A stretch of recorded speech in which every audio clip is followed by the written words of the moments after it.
Hey guys, so I'm here at open space. I just got here and there's hive 1, 2, 3, and I'm really surprised to see hive 4 here on the ground.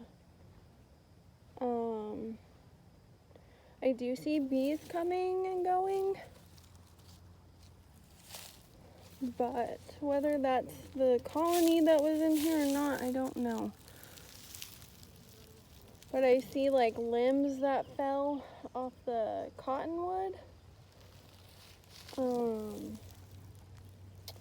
hoping it was the wind and not someone